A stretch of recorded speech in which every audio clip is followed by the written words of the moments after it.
Hello and welcome to an unexpected Total Soccer show. My name is Daryl Grove, and joining me at the Drury Inn Airport Hotel, his name is Taylor Rockwell. Hello. Hello. Yes, this is exactly where we plan to be, with all the echoing in their large carpeted conference room, still in Atlanta, Georgia. So yeah, we plan to be home by now. Our flights were delayed because of all the snow in Virginia. So yeah, we stayed overnight in Atlanta after MLS Cup. I do want to say, Drury Inn, maybe if we had unlimited funds, wouldn't be our first choice to stay and to record. But they've been great. The Wi-Fi is spot on, so we could watch all the soccer we needed to watch. And they didn't even make us leave after we checked out. They gave us this room to record in. This is true. Are you doing a spot for them? Big Total Soccer Show fans. Did you? I feel like you agreed without me knowing to do some sort of promotional plug for them. I did an ad exchange with the Drury Inn. I'm wondering now. I had to mention them 4 times and I've done it. All right, we are here. So obviously this weekend we were very much taken up with MLS Cup. But since we were delayed, we managed to watch a load of footage, and we've got a whole weekend review show. We sure do. We've got Chelsea Man City to talk about. We've got Josh Sargent, DeAndre Yedlin, and the Copa Libertadores, all on this here show right here. Let's get to it then. Should we start with the best news for America? Yes. It's the great news would have been Josh Sargent making his debut for Werder Bremen. But less than 2 minutes after coming on the field, Josh Sargent had the ball in the back of the net for Werder Bremen to make it an all-American weekend. It's a wonder goal, a wonder strike, a once-in-a-lifetime. I guess it is actually a once-in-a-lifetime opportunity to score your first goal. It certainly is. The fastest debut goal in Werder Bremen history, I believe, is what we were told. Yeah, I think it was less than 2 minutes. Fewer than 2 minutes? Goal every 14 minutes now for Josh Sargent. That's not bad. That's not a bad rate of return. It's a good rate. Probably has the best. I know Paco Alcácer is probably still beating him. Somehow, yes. Minutes per goals. Yes. So let's talk about this goal then. Werder Bremen were 2-1 up at the time over Fortuna Düsseldorf, even with Alfredo Morales in Is the question mark in Fortuna Düsseldorf? I was just jogging my memory. Yes, they're 2-1 up. Josh Sargent comes on. It looks like he's playing as part of a front three.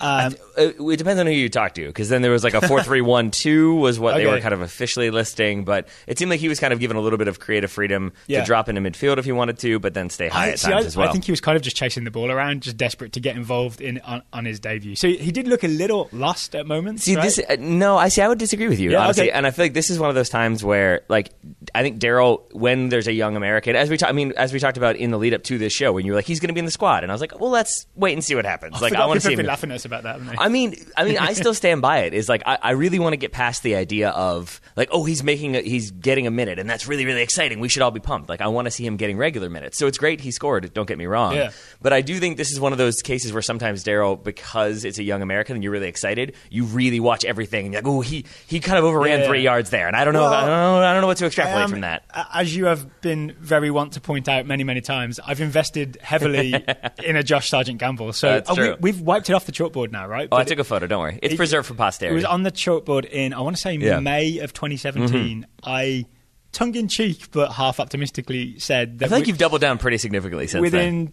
This weekend I did. Within 2 years, Josh Sargent will supplant Gabriel Jesus. Yes, as like the best striker around. Maybe even as a Man City striker. I feel like you tried to backpedal a little bit with like, well, what I meant was supplant Josie Altidore as the starting striker for the U.S. national team. I will say, Jesus not on the score sheet this weekend. Josh Sargent very much on the score sheet, so I'm claiming victory. Sure. Should we talk about the goal? Let's do it. Should we talk about the goal itself? So it's David Klaassen, I believe, who crosses it in now with Werder Bremen. I think he's aiming for Sargent. Sargent jumps, just misses. Harnik. Martin Harnik gets just the edge of his toe to it, right? I don't know the goalkeeper's name for Dusseldorf. Michael Rensing. Oh, great notes, Taylor. Thank you. Great notes. Rensing gets it basically on the shoulder and just pops it up in the air, and then Sargent is there to nod it in at the far post, even though it was probably going in anyway. Well, here's the thing, is that we weren't sure. With Alec Baldwin? There was a German, I refuse to acknowledge that. There was a German commentator who we know was named Torsten. Yeah. So I'm going to assume that's Torsten Frings, and I want nothing to hear from him about being like goals that maybe were going to go in and whether or not an American should have gotten credit. So that's what I have to say about that. Josh Sargent in the right place to make sure it goes in. And I say that the first part tongue-in-cheek to say the second part seriously, which is that like maybe it's going in, But it's still a maybe. It's still a conditional. Yeah. And your job as a forward is to make sure that ball goes in and make sure you've killed off the game, which it really does at that there's point. There's no question that he did the right thing, right? And not just because we're sort of, rah-rah, want Josh Sargent to score. Exactly. And also there's a chance that if Josh Sargent tries to be a good teammate or tries to be the nice guy and like holds it up and doesn't put a touch to it, but then it like hits him on the foot and goes in, it looks like it's an accidental goal. It looks like he's made this weird mistake, and what are you doing? And instead, just a good header puts it in. 3-1. So 3-1 and a goal for Josh Sargent. Okay, so that's the good news. Well, one more quick thing before we move on. I was just going to say, though, that like while I was sort of like, let's wait and see what he does, now that he has scored, I mean, that's the best possible thing you can do as a striker on your debut. Absolutely. So it probably then does justify more minutes and continued selection, and at least continued looks in practice. He'll be captain next week. I wouldn't go quite that far. I know you would happily go that far. I do know that other strikers played well. I'm sorry, I forgot the name of the striker he replaced, but I know that guy was very impressive based on what Torsten Frings was saying. Okay. I listened to Torsten Frings. All right. So he's still got plenty of competition, but at least he's in the game now. All right. He's part of the great game now. Sure. DeAndre Yedlin was part of the great game in the English Premier League. It did not go so well for him. Not so much, no. So he was playing right wing-back to begin with for Newcastle in a back five against Wolverhampton Wanderers, and Newcastle lost 2-1. DeAndre Yedlin was possibly at fault for Wolves' first goal, and definitely at fault for his own sending off in the second half, which left Newcastle with 10 men. Yeah, I would agree with that. So let's go chronological. We'll start with the possibly at fault. Yeah. Because it's Diego Jota scoring for Wolverhampton to take the lead. It is maybe Yedlin supposed to be marking Jota. That at least would be the argument from Lascelles, the Newcastle center back. I think Yedlin, for his part, when the goal goes in, Lascelles turns and yells at him. He very vehemently gestures at Vinagre, the Wolves' left wing back, and I think he's trying to say, like, no, that was the person I'm supposed to be marking. You should have been marking Jota. But either way, there was no real communication, and it was Yedlin on Jota, then moving out and kind of leaving the man that then scored the goal. Yeah, the communication I saw was that he did gesture to Lascelles, hey, you pick him up, I'm going to mark out here, but he didn't get confirmation from Lascelles that switch had actually occurred. So if I'm Lascelles, I would understand why. I would not understand why Yedlin thinks it's not his fault. This is a weird analogy. You should always get receipts when you pass on the man you're marking. I mean, but like okay, that works better. Like, that is the case. That if you just say, "Hey, I'm going," and then go, you're not really helping because you can't just. It's not like a cover your bases sort of thing where, oh yeah, he's open, but I'm going to go mark this person. Good luck. Like, you've got to make sure the other person is aware and is stepping to. Then that mark is covered. Then you can go cover, and you can do that in relatively short order. It doesn't need to be this whole long, protracted printing of receipts from CVS that will take 24 hours. But I think it is. Even if he is right to step to Vinagre, the fact that he really doesn't cover himself in glory in the communication department, it doesn't make him look very good. And then the red card definitely doesn't make him look very good. Oh, yeah. Okay, so DeAndre Yedlin will be seeing Diogo Jota's face when he closes his eyes there over the weekend. It's in the 57th minute, I believe. Yep. Yedlin receives, Newcastle playing it around the back. Yedlin receives the ball. I think he's trying to open up and go outside. He's playing right centre-back at this point, right? He tries to open up and go outside, then cuts back, and it's just a heavy cut back, and he's kind of left doing the splits. And then Jota is away, and then Yedlin kind of has to grab to try and stop him going through, and it's eventually given us a red card for a denial of goal-scoring opportunity. Yeah. And I would say, first of all, there was some speculation that maybe it should have just been a yellow because maybe Lascelles can get across and cover in time. I think on the reverse angle from behind the goal, you can see that if nothing else, Jota's going to get a shot off, and so by definition, you're denying a goal-scoring opportunity because that's what a shot is. So I think the red card is justified, but I also think... That's a very, with all respect, it's a very Newcastle fan argument, right? Yeah, that there's no goal-scoring opportunity there, But I would also say, like, Yedlin doesn't need to do this because the grabbing. Yeah, I understand that at this point it's 1-1, so maybe you're trying to like preserve that. But it's still the case that like the goalkeeper's taking a good angle. I think it's not that clear of a goal scoring opportunity in the sense that like by the rules it is, but it's not that he's a wide open 1-on-1 breakaway and he pulls the guy back. It's more of I've made a mistake and now I'm panicking. And I contrast that with, we're going to talk about N'Golo Kante and Chelsea later on, but N'Golo Kante had a very similar play where he miscontrols a ball, and I think it's Eden Hazard goes running in to try to get it off of him, and he doesn't panic, he doesn't sweep a leg or anything like that. Eden Hazard eventually miscontrols, and Kante gets the ball back. You mean Raheem Sterling? Excuse me. Yes, thank you. Yes. Two teammates, that doesn't make sense. But yeah, it felt like a same situation there, where if Yedlin just keeps his calm and even just kind of hassles him a little bit, and even if it doesn't end up in a goal, you've made a mistake. Don't compound the mistake by making more. Make up for it by playing better after the sequence is done. Because if nothing else, the one thing we know DeAndre Yedlin does have is recovery speed. Yeah. I actually think it's covered a lot of flaws in his game, both positionally and technically, is Yedlin's recovery speed. And yet, for some reason, he doesn't fully trust it. And Jota's not slow, but I feel like Yedlin should have just maybe accelerated on the inside to try and block him off, rather than just grabbing at his hips and his shoulder and eventually bringing him down. Yeah, I mean, there's that, certainly. And I think that that speaks to, in my opinion, that he's kind of panicking in the moment. He realizes he has made a horrible mistake, a very a public mistake at that he would be made fun of for, if nothing else, and so he's trying to make up for it. But the thing, in talking about speed, the thing that I thought was very telling is that I think this is another example of Yedlin really struggling with the speed of play. That I think he takes that touch and thinks, oh, I've got some time. Jota's pressing, right? I'll be able to. Yeah. But exactly. But I think he thinks, oh, I've got a touch, I can play it down the channel. If not, I'll cut it back. And he just really doesn't account for the fact that Jota is going at him at full speed, and so then he panics and takes that heavy touch that leads to the almost splits. Yeah. And it's that sort of thing that gives me concern. It's not he maybe could have run inside, or maybe he shouldn't have given up that foul. It's that it starts with him not being able to handle the pace of the game in that situation, at least. Because the like antidote to the pace of the game is sound technique, right? So you can make quick decisions because you don't have to think too much about your touches. I think that's always been we support DeAndre Yedlin, right? But it's always the concern we've had about Yedlin, both at high international level when we're playing really good teams for the US, and maybe even in the Premier League. Yeah. And I think this is where it's important to note that we support DeAndre Yedlin because we support the U.S. national team. But support... And also he seems like a good dude. Fair. But support doesn't mean blind faith. And that's the difference, is that it's not but he's an American, and so it has to always be this case. It's okay to criticize and say, maybe he's not ready to handle that level or that level of pressing, and so he either needs to work on that game or maybe he can't play in that system. I suggest it'll be a long time before he plays right centre-back again. I would say that's probably fair. For Rafa Benitez. Yeah. So I remember making the comment at the time when Wolves scored the winner, Matt Doherty scores at the 95th minute, that at least Yedlin wasn't involved in them conceding the winner. But then when you think about it, the fact that Newcastle had 10 men for more than 30 minutes, he kind of is involved in that. He certainly is. Numerical mismatch. Yeah, I would 100% agree with that. Okay, very other quick bit of American news. Christian Pulisic was involved in River Derby victory for Borussia Dortmund over Schalke. He got a whole minute. Yep. But Jadon Sancho scored the winner. So I think Pulisic is continuing to lose the Pulisic v Sancho battle. We'll keep our eyes on that going forward. Yeah. That's more of a downer. So let's move on quickly to happier topics. Let's talk about away days, shall we? Away days. So if you've been listening to the Total Soccer Show, you know about away days football. You know about the mystery kits. You know about the branded clothing they do from this independent soccer clothing brand. I wore it this weekend to keep my head warm. They're very very nice wool beanie. Yeah, when we played at 5 Points, right, at the Marta Station. They have a new thing. They sure do. It's called the American Kit Collection. And Taylor, correct me if I'm wrong, my understanding is that Martin at Away Days Football has teamed up with lower league American teams to essentially start selling their jerseys via awaydaysfootball.com. Exactly. Yeah. Yes. So the idea is you're getting smaller teams. I think his eventual goal is to get one team from every single state. Yep.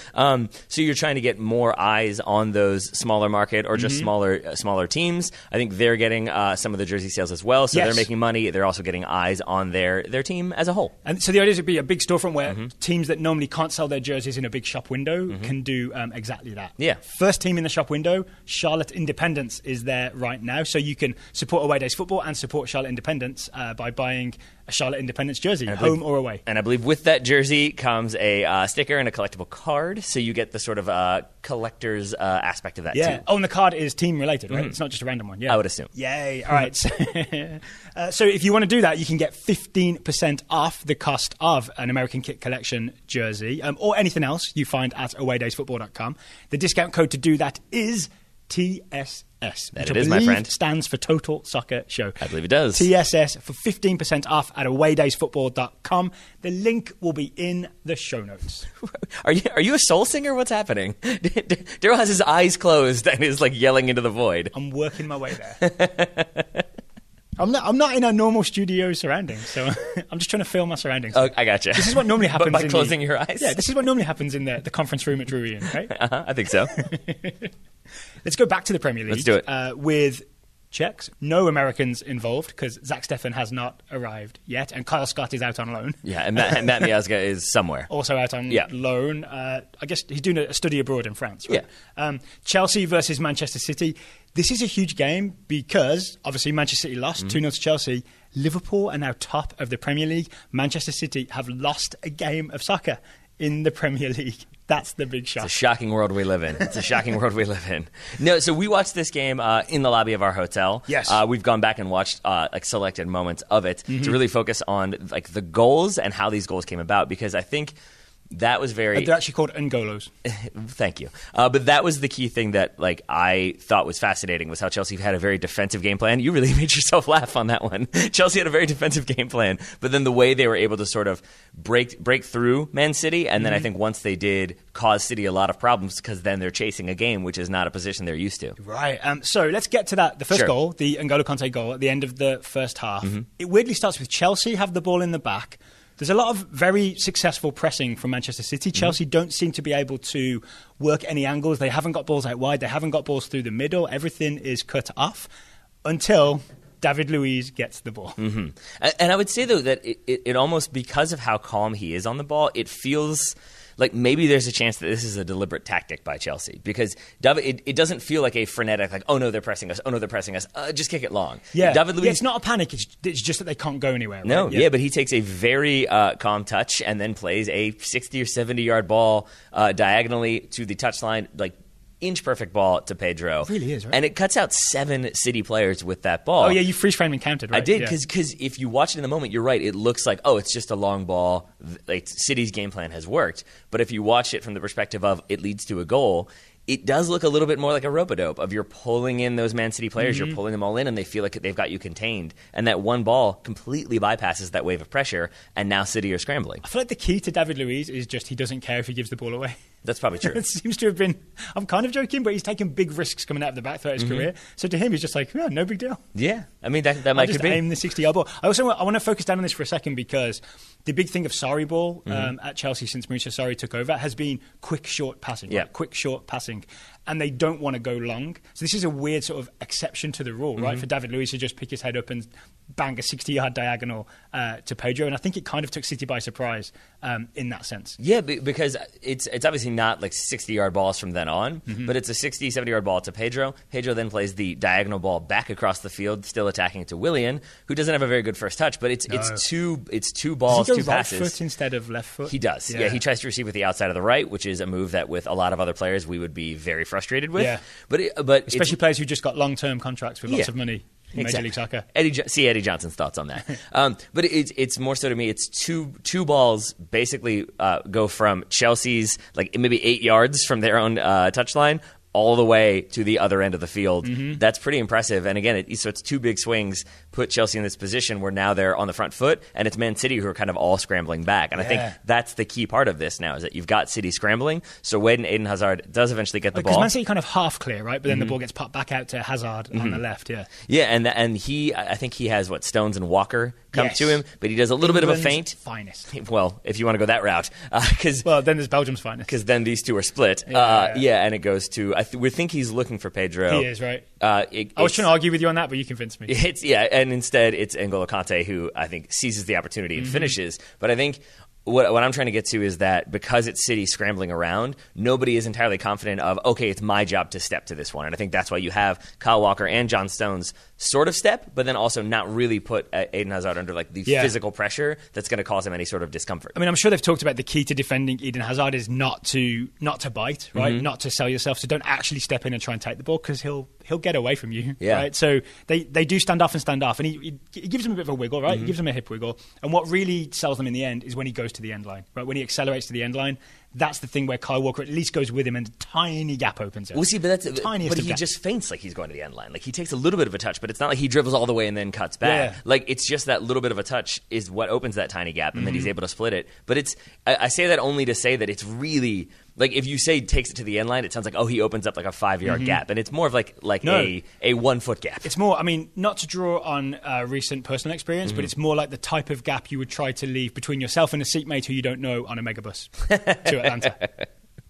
That's the size of the gap. You would try. And then the commentators, this is where I think it's also very interesting what Chelsea were able to do here, is because one of the commentators was saying like, oh, Leroy Sané's standing and he isn't really trying to track N'Golo Kante when the goal is scored. I want to say it was Lee Dixon was trying to throw shade. Fair enough. Yeah. Daryl has labeled and shamed. But I would say that this is sort of Chelsea also playing upon the inclinations of Man City, because I think Leroy Sané is there to break. I think he's waiting for, we're going to collect this ball, they'll hit me into the channel, and then I'm away. And now we've caught Chelsea with numbers committed forward, and so I think that's what he's leaning towards. Yeah, and literally, and you can't be told, okay, position yourself to play on the break, but then also drop back and do a defensive job and make sure you're covering. You can't do both. And so I think that's where it's really interesting. What Chelsea were able to do is play upon that counterattacking strength and utilize it to their advantage by then finding open space in the middle. And to give Leroy Sané credit, as soon as it's obvious that this ball's going to N'Golo Kante, because it's a late decision, right? Because it bypasses Pedro, like you said.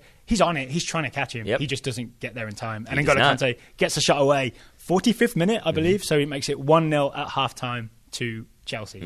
It doesn't finish that way, though, because David Luiz is once again involved. David Luiz's header off the corner in the 78th gives Chelsea the 2-0 lead and the eventual 2-0 win. All right, so we had a really good look at this corner kick. That we did. And I think we're really impressed with what David Luiz and Antonio Rudiger did. Is it Antonio? Antonio Rudiger. Sure. Chelsea's two centre-backs. It's Rudy Rudiger. He played for Notre Dame. Rudiger. What they both did was, I think, a really impressive way of exploiting Man City's defensive setup. And I don't want to steal your point, because I think you caught a glimpse of somebody getting instructions about how Man City set up. I think that's what it was. It was like a half-second shot of when Ruben Loftus-Cheek is getting his final instructions.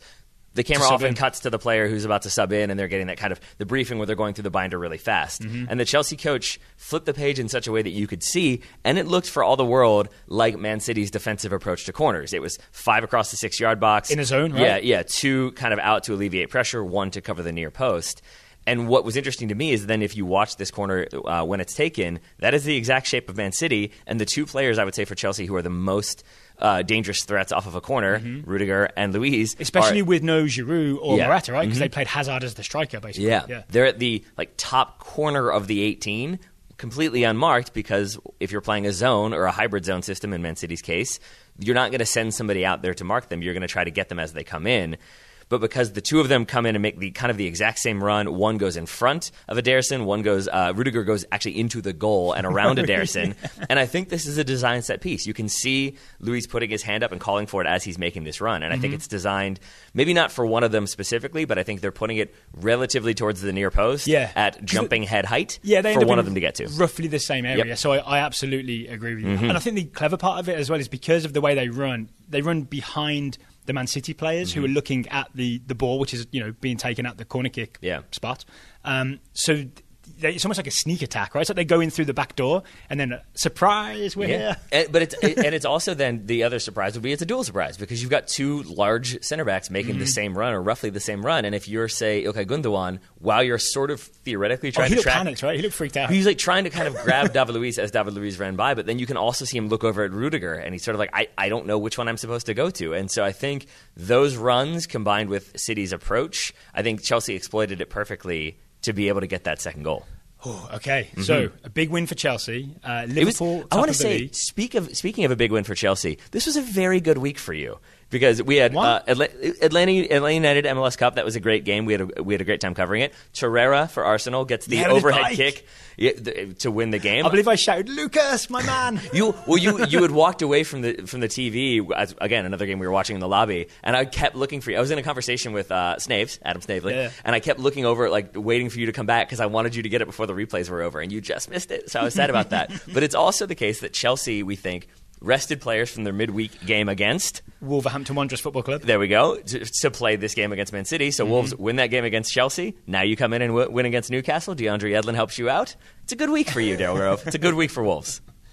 It would have been a good week for Chelsea with this win if there wasn't the racial abuse of Raheem Sterling that happened during this game. And there's the video footage. You can very clearly see what these...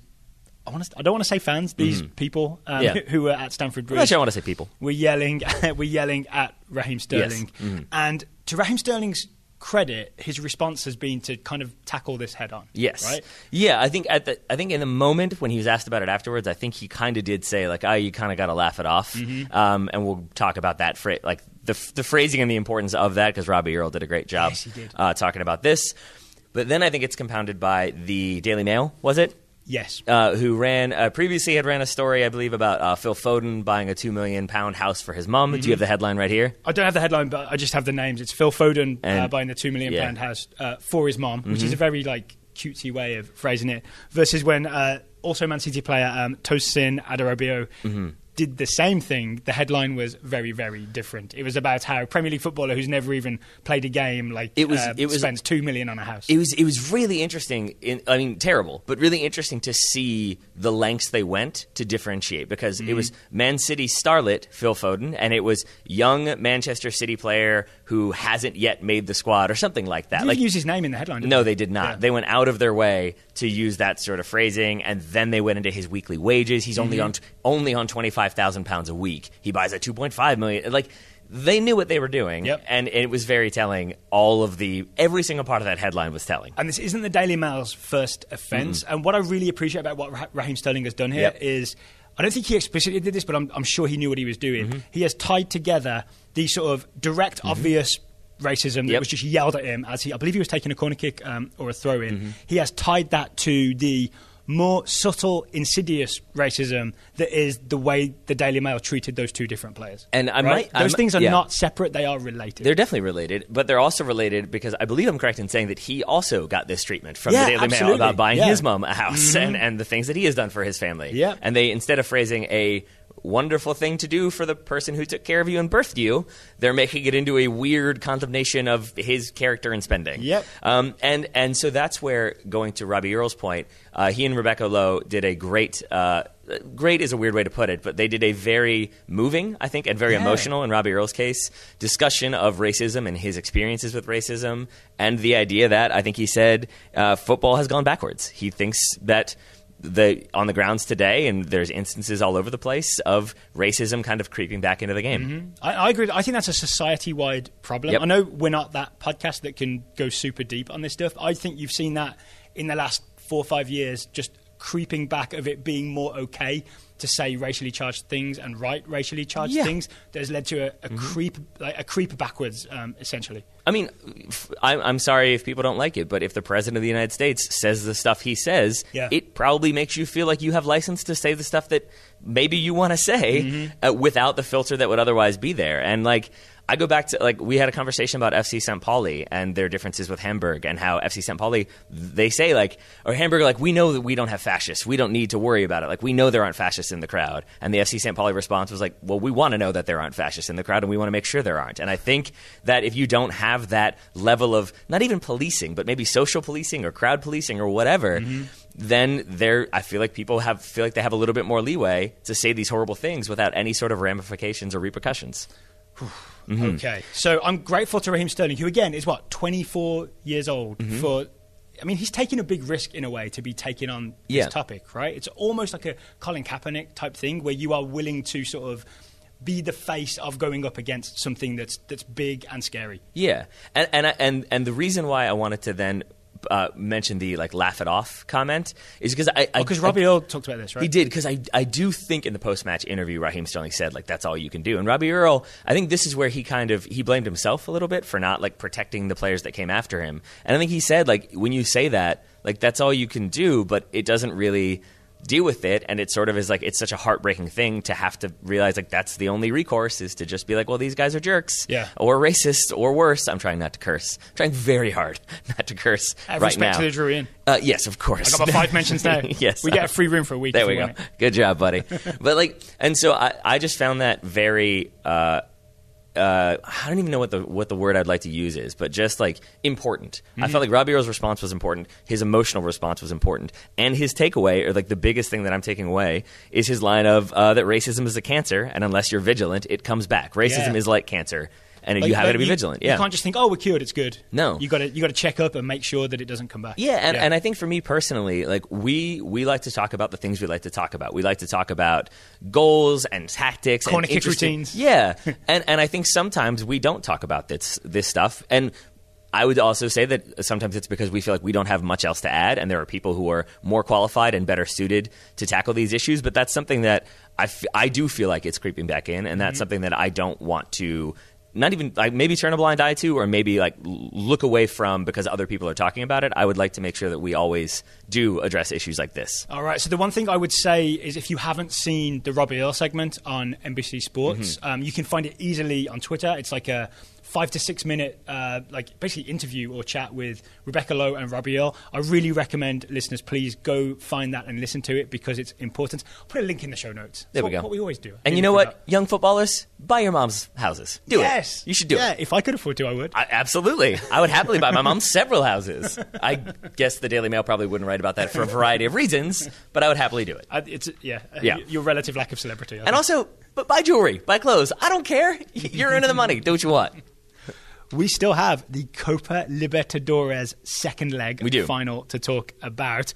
But first, today's show is sponsored by the shoes what we are wearing right now. We are indeed. I said it last time we talked about grades, that they're very good. My assumption was that they would be very good for travel. My assumption was correct. They have been very good for travel in a variety of conditions because it has been very cold and very raining. We almost got some like freezing rain, snow at one point here in Atlanta. Yeah. Greats conquered all. Greats conquered all. We'll be getting it when we land, right? So the pun not intended, but I guess always intend your puns. The great thing about greats is that we've been talking them up as almost like weather-ready hardy wear, and they've kept our feet warm. That's not the original intention of greats, right? The intention is just to make really great, well-made shoes that look really good, right? Really fashionable, nice shoes. And I think it's just a byproduct of the fact that they're made by experts in Italy that they hold together and keep your feet warm. They sure do. What I'm trying to say is the point is to be fashionable. Yeah, that makes sense. The point is also to keep your feet comfortable and I would say dry. That's what shoes are for. And I mentioned that only because when we were going to Mercedes-Benz Stadium to cover MLS Cup final, I remember looking at like the two pairs of shoes I packed, one pair of greats and one pair of boots that I love very much, and thinking, which one of you am I more okay with in the possible scenario of beer and champagne being spilled all over them? I went with the boots because I want to protect the greats. You did also, your greats got noticed. We're at an athletic party, and your greats were noticed by people there. You mean because George Qureshi asked me if I was wearing greats, and I responded, You're damn right I am. I love these shoes. So if you would like to wear greats, the way to do so is go to greats.com. They are Brooklyn's first sneaker company. Go to greats.com. Shop all over that website, and then use code TSS for 15% off any pair of greats that you see there. Tell him George Qureshi sent you, but use our promo code. Yes, there you go. So I think this is the last of our ad reads for greats in the run-up to the holidays. So really, seriously, we love these shoes. If you're thinking about treating yourself to some shoes for the holidays, go ahead and do it at greats.com and use TSS for 15% off. Thank you to Greats for sponsoring today's Total Soccer show. Indeed. And if someone you know and love, say, won the Copa Libertadores, and you want to reward them with a pair of shoes, you could do that too. That would specifically be River Plate players, less so Boca players. Oh, okay. So this second leg, I'm not sure how much you want to talk about this whole Bernabeu thing, but everyone knows what happened with the original... The Liberators Cup? The Liberators Cup. Everyone knows what happened with the original version of this second leg, which was supposed to be at is it El Monumental, the River Plate Stadium in Buenos Aires. The Boca bus was attacked beforehand. The game was delayed. Then it was postponed. Then it was decided we're going to play it outside of Buenos Aires because we don't want to take any risks. It ended up being played in Madrid. Yeah, the Liberators Cup played in Spain. Yes, and I feel like there was like a sustained, not even a sustained campaign, but there was just a lot of attention paid to like Chiellini's there and Griezmann is there and all of the people who are there and look at this big spectacular event. And the Bernabeu, I do not particularly love Real Madrid, but that stadium is very impressive. It's a great stadium. It's got the like verticality that makes it look very packed in, and even though you've got, like close to 100,000 people in there, it still feels very tight.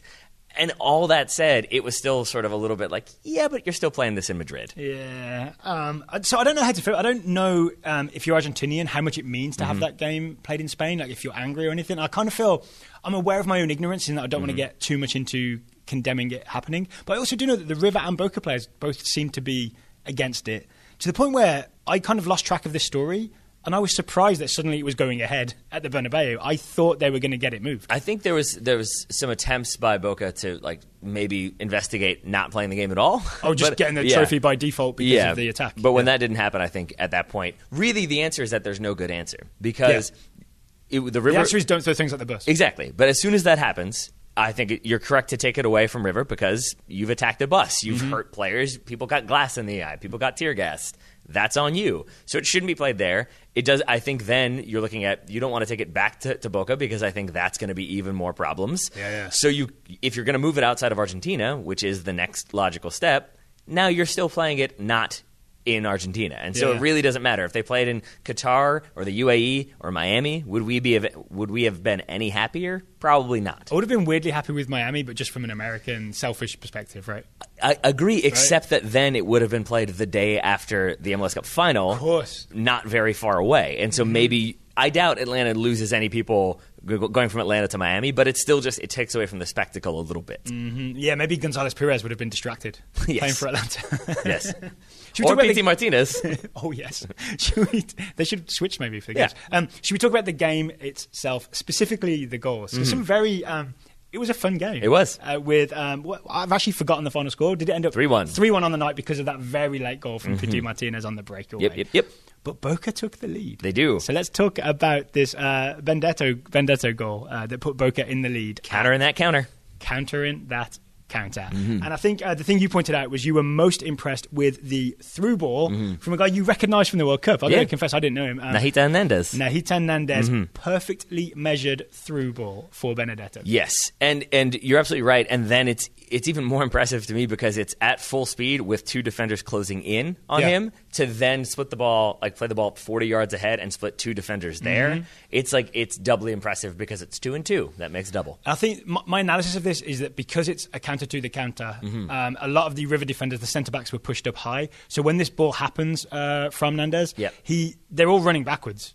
Right? Yes. Like all the defenders, they're not facing him and squared up, so they're ready to receive it. They're already running towards their own goal. It just makes the whole thing a lot harder for the River defenders. And I think that's why, in the end, you get these sort of two... Maidana and Pinola? You get these two horrible plays. So Pinola just attempts a slide tackle where he just misses. Tries to cut the pass out. Tries to cut the pass out and just misses. And then Maidana tries a slide tackle, and Benedetto just lifts it over him, right? It's not even hard enough to be a chip, right? It's a lift. It's a very delicate lift. I like it. Again, but it's a good reminder. It's the old Maldini point of like, if you're going in for a slide tackle, it's your last ditch thing. It shouldn't be a thing you go for because it's like the safest option. You're basically conceding, I am having to do a desperate challenge in the hopes that I can stop something. And once you're throwing yourself to the ground, you leave yourself vulnerable to the attacker if they have the ball and the technique to do it. And in this case, Benedetto did. Then he had the technique to finish in front of the Boca fans, which I imagine ratchets up the pressure just a teeny tiny bit. I'm sure he can handle it. But Prato equalises in the 68th minute. Prato makes it 1-1. Obviously, great finish from Prato. But the thing I'm most impressed with is the 1-2 between Fernandez and Palacios. Yes, it's a really nice, quick exchange. And it doesn't start with, but I think the thing that I'm impressed by within the 1-2 is Palacios' movement, because you've got the kind of like the two banks of defense for Boca, and Palacios is able to kind of navigate in there, find that kind of 5-yard gap all around him. And so once he's open, once that ball's played into him, I think there's that recognition by Boca of, oh no, this person's open, let's all get to him. And then you've got people kind of stepping when they maybe shouldn't be, and that leaves space in behind for that then little reverse pass. And I know that was a thing that you were very much enjoying. So Fernandez plays it into Palacios, right? And Palacios looks like he's opened up for it, and he's going to receive it in a way where when you open up, you sort of play it back the way you came, or maybe you're going to turn the other way. But he manages to open up, but then almost like the pinball, what do you call them? The pinball things where you flick the flippers? The flippers. He uses his right foot like a pinball flipper, right? Where he just turns it like quickly inwards. So he plays a pass like that is, I'm trying to get my angles right here. It's like 90 degrees across his body, even though he's facing the other way. Yeah. You know what I'm saying? Just like a right angle pass. I had to do some math there, but yes, I believe you're correct with everything you said. I think you did. You did. I'll tell you this. I am certainly not a geometry whiz to the point where I will ever correct you when you go down that route. Well, Palacios is a pinball whiz. And with that right-footed pinball flipper, he puts it through to Fernandez, and then Fernandez cuts it back to Prato. And if you listeners out there are going to go back and like rewatch any of this footage, I would keep an eye on Izquierdo, the defender for Boca. Number 21, I believe. Because it's very telling his positioning that like Boca have suddenly found themselves in a state of vulnerability because he tries to step out, then he drops in, then he steps to the ball, and he's kind of all over the place. And he's not really aware of where Prato is. Yes. And then he kind of has to scramble to try to make a play. But by then Prato has gotten the spacing enough that he can finish very calmly. Yeah, the most telling one is the final ball from Fernandez. He's caught between Izquierdo. Yeah, is caught between the two of them. I want to say it's not his fault. I think he's doing everybody else's job. You know what I mean? Yeah, I think so. He's like the cook in a kitchen where loads of people are phoned in sick, and he's like running 4 different grills. Yeah, that works. It ends with a Prato goal. It does. So that's 1-1. It sends us to extra time at the Bernabeu. This is where, live at least, this is where we originally tuned in the airport. Right? Yes, it is, in extra time. But I think we still missed one other big incident even before we tuned in, which was at 92nd minute, 2 minutes into extra time. There's a red card. There is. Second yellow for Wilmer Barrios, and I would say correctly given. And it was telling to me that he protested a little bit, because you would protest getting a second yellow in the Copa Lib final. No one else on his team really protests that hard. It says to me that either they're very tired and they just don't have the energy, or they kind of knew it was coming. Galgo number 5 had a chat, but not a very impassioned one. Not so much. Not so much. So I don't know. I've got a little bit of sympathy because Palacios, the aforementioned, kind of comes sliding in a little bit after his own heavy touch, right? But then Barrios kind of just steps on him as it happens. I'm not sure how much intent there is in what Barrios is doing. I think it doesn't matter to me if there's intent or not. If there was intent, then it's a red card. To me, dangerous, right? To me, it's more so that even Palacios is sliding in. Like, he's sliding in to get the ball. If it's going to be a physical challenge, so be it. But he's going to get it with his like shin, essentially. So it's not like he's leading with his studs or anything. Okay, so to establish like a base level here, you're saying that Palacios' tackle, is not dangerous at all in of itself. It's a perfectly legal, good tackle. Yeah. Okay. And then I think the key thing for Barrios is that there's one angle that shows it very clearly that I think he kind of goes in to try to do the block tackle almost, where it's like you're gonna like if you have like 2 feet in front of the ball, you're gonna win that tackle. So it's like a feet first block tackle. Yeah. I've seen this. I've done this. But he's right in front of the referee, and the referee can clearly see him do this, but do it by kind of jumping in with both feet off the ground. And when you jump into a tackle with both feet off the ground, you're always inviting a card, because then, just by definition, you're not really in control of your body if you're flying through the air. Flying through the air maybe is an exaggeration, but you know what I mean. It means that you're sort of can't control where you're landing. You can't have that much like reflexive response. Yeah. And so instead he kind of lands on Palacios, and then steps on him like 2 more times. Yeah, so it's a total of 3 steps on. Yeah. Which those may be completely accidental, but in the context of the game, in that moment with the referee looking at you, you've left your feet, you've come in, then you stepped on him. All of that points to reckless, out of control, yellow card, second yellow, red card. Okay, you fully convinced me. I was wavering, but you fully convinced me. So from this point on, Boca are down to 10 men. River have a lot more of the ball. But the man that wins the game, as in the game-winning goal that makes it 2-1 on the night, it's Quintero. Our old friend Quintero, who we've always been very impressed with when we've seen him play for Colombia as James' either sidekick or replacement. Yes, yeah. He's sometimes Robin, and he's sometimes like a whole spin-off different show about Robin.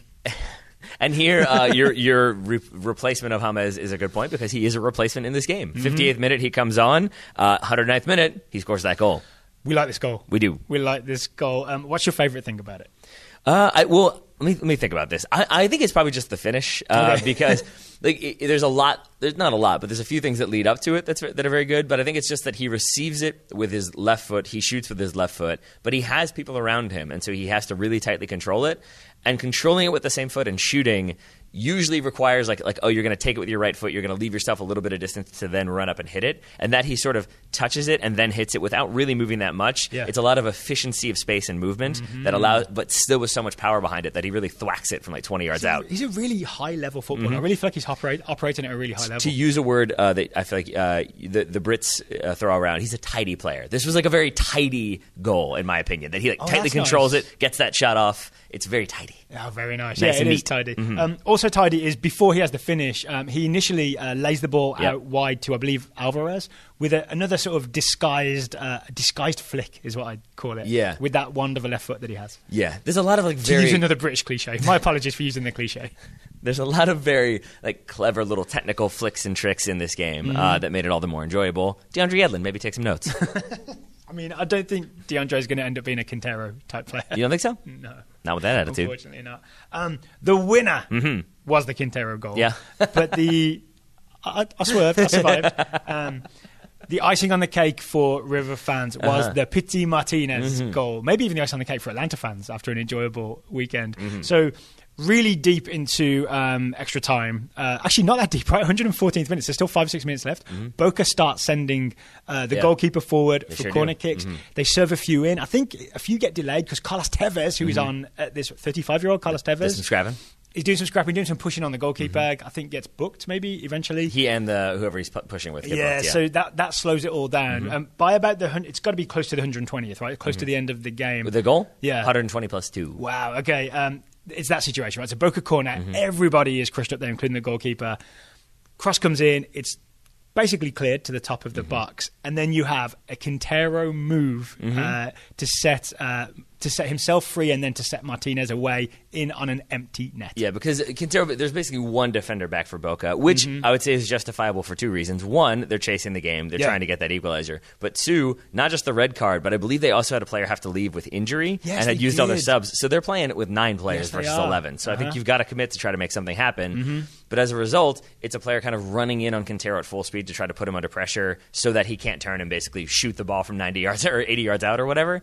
But because of that, he's over pursuing. Quintero can just do that outside of the foot kind of flick and gets it right around him and then plays the ball in. Was it intentional? I thought because it's like an almost martial arts style, like a Zlatan, like mid-air back heel volley. And I thought maybe he was just trying to just whack it clear, but instead he flicks it around the player and goes around the other side. Well, I think actually he doesn't. I think he doesn't even flick it around him. I think because the player's over pursuing, he just kind of flicks it to himself. That's the thing is, I don't think he meant to do that. I think he probably meant to back heel it into the path of Pity Martinez.